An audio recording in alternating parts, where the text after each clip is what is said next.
What's good, tinfoilers? It's officially here. November 14th has come and gone, and that means that Silo is back.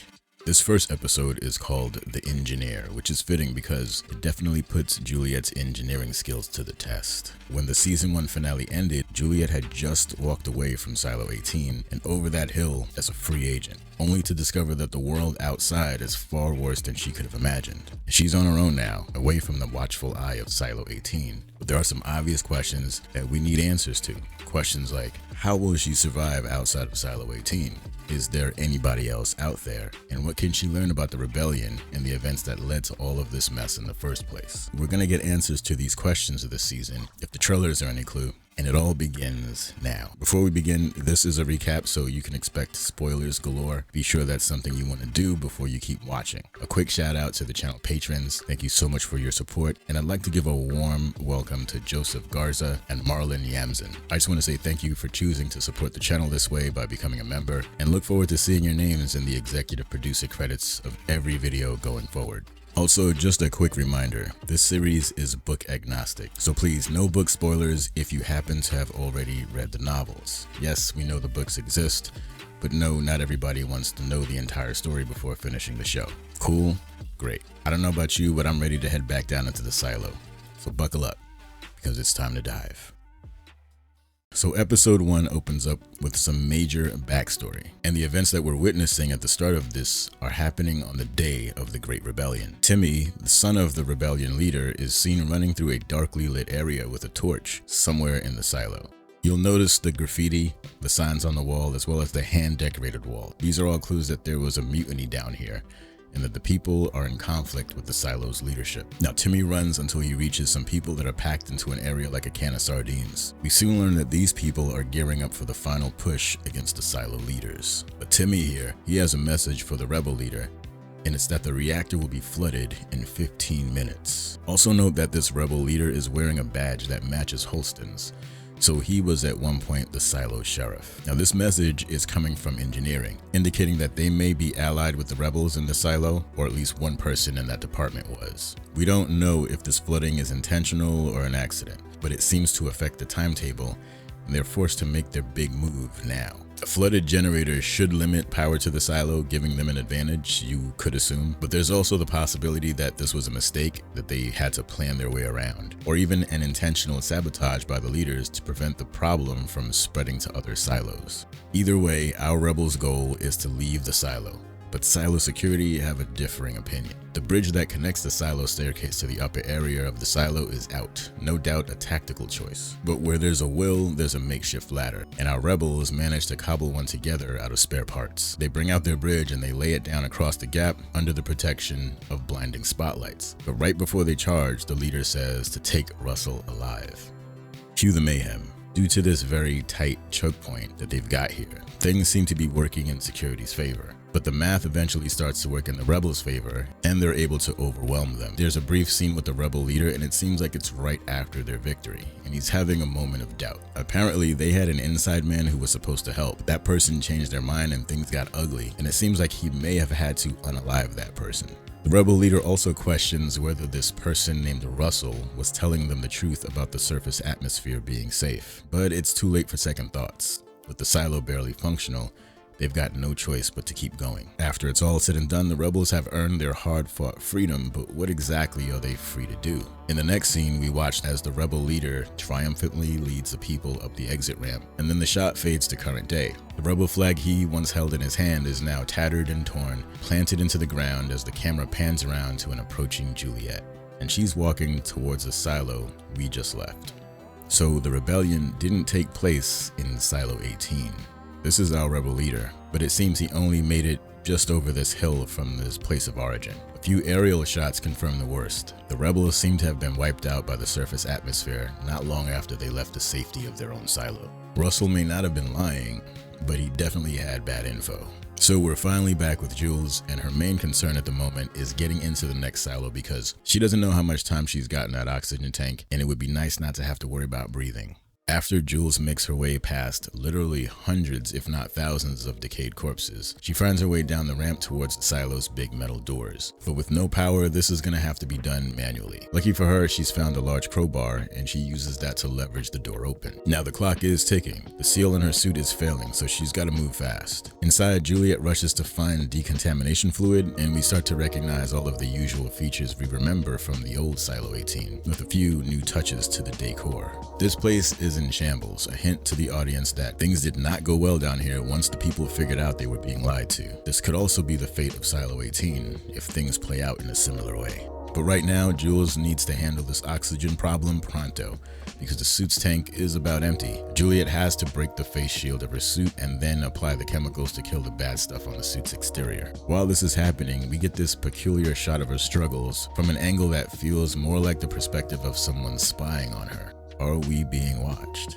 So Jules has managed to shed the suit, and now it's time to do some exploring. We can only imagine, but there have to be two questions at the front of her mind. Is she alone, and what exactly happened here? The plants have started to reclaim the silo, but the walls reveal a different look than the ones we know in Silo 18. For one, there are hand-painted walls that seem more colorful than the ones we're used to. This might mean that the rules were different down here before things hit the fan, or it could be a part of the rebellion itself. Juliet enters one of the tiny apartments to have a look around, but when she spots a mirror, she breaks it open to see if there's a camera inside, and sure enough, there it is. So this whole hyper surveillance state thing was probably standard in every silo from the jump. This could also be proof that each silo had a version of Bernard keeping an eye on things, and we can probably guess they were in communication with each other. Juliet finds herself in somewhat familiar territory here. She's in the lowers, the part of the silo she knows the best. We get confirmation of this when she reaches the bottom area of the staircase, and we get a flashback to her as a child, getting called into her first day working in salvage. This is no doubt after she decided to leave her father. We get a few more flashbacks like this as Juliet explores the agricultural area to get some water. We get another flashback with a young Juliet and Shirley Worley getting scolded by people on the floor. Julie spots a broken toy on the line and she suggests that they give it to Walker to fix. But Shirley says Walker hates toys, i.e. there is no time for play down here. Juliet decides to keep the toy to try to fix for herself. Later on, we get a scene with her and Walker in the workshop, and the two have a conversation that, on the surface, seems to be about what she spends her time working on. But it's really about Jules' choice to isolate herself, dealing with her loneliness after losing her mother. Walker tells her a story about a time when she too felt scared and alone after a bad case of pneumonia, but she realized after crying out for help that she wasn't actually alone. The message to Jules here being, you're not alone down here. It may be a tough existence, but you've got people. The next day, Jules shows off the fixed toy, and then she offers it to Shirley, who declines because she's grown. She basically says, I'm not a baby, I don't play with toys.